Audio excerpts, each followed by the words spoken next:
everyone, you're used to seeing me once a week on the Manatee Minute when we're bringing you news about Board of County Commissions meetings.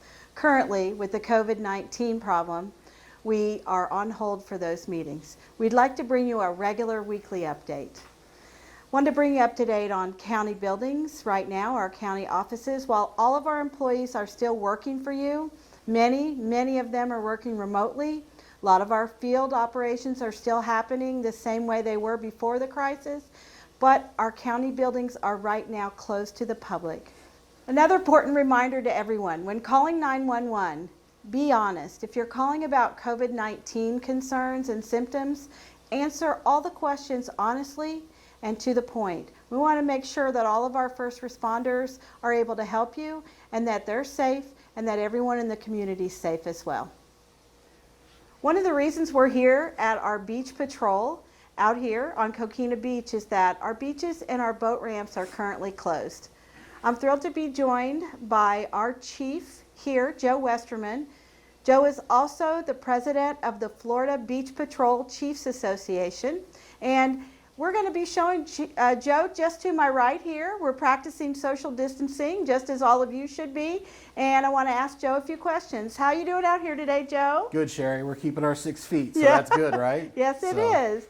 So, Joe, with all of your experience statewide and locally, how did we get to know what's going on in the state of Florida as it relates to beaches and boat ramps? So with my position with the Florida Beach Patrol Chiefs Association as president, I'm tied into all the chiefs that run their beach patrols around the state of Florida.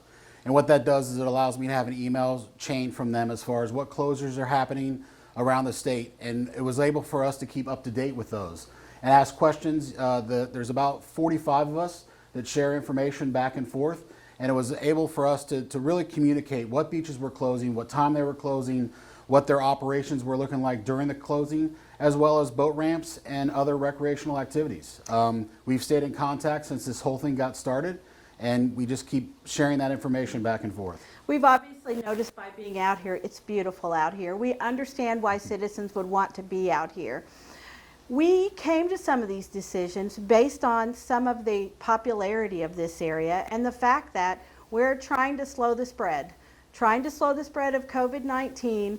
And while a little bit of an unpopular decision, we have actually seen our local citizens complying with these guidelines, correct? That is correct. Yeah, this beaches this time of year are beautiful. And, it's what draws people to our coast. But with that being said, those hard decisions that were made for social distancing and to do the right thing, our locals have heeded the warnings. They're following those guidelines. And I believe we're truly making a difference.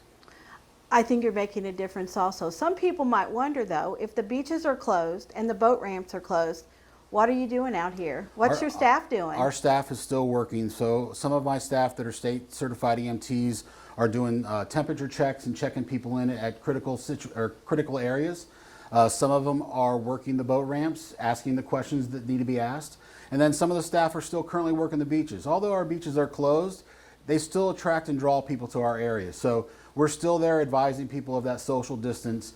They still want to come out and train and walk, but we're still doing what we can to make sure that everyone's following the CDC guidelines and keeping that 10 crowd down and that distance. So we're patrolling the coastline. So you mentioned to me you're flying double red flags. You want to tell the audience what that means? So double red flags mean that the water is closed to activity. And what that is it's a way for us just to alert people that, hey, you're not allowed to go in the water right now. We've got the beach closed. You need to stay off. And we're doing our best to work with those guidelines and follow it. And we're not the only ones. Around the entire state of Florida, every beach patrol in the state of Florida is flying those same double red flags and has the same mission that we have here in Manatee County.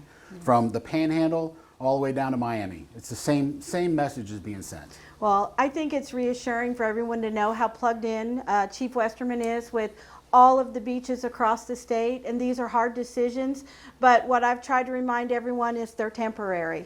That's true. It is a temporary situation. We'll fight through this. We'll come out the other side, and in our area, we'll draw that crowd back again, and our beaches will still be there. Well, I want to thank you for taking a second. I know you guys are really busy, and especially even though there doesn't seem to be as much activity, as you said, you're still guarding the beaches in this area to make sure everything's safe. So thanks so much for what you're doing. Thank you, Cheri. Yeah, you're welcome.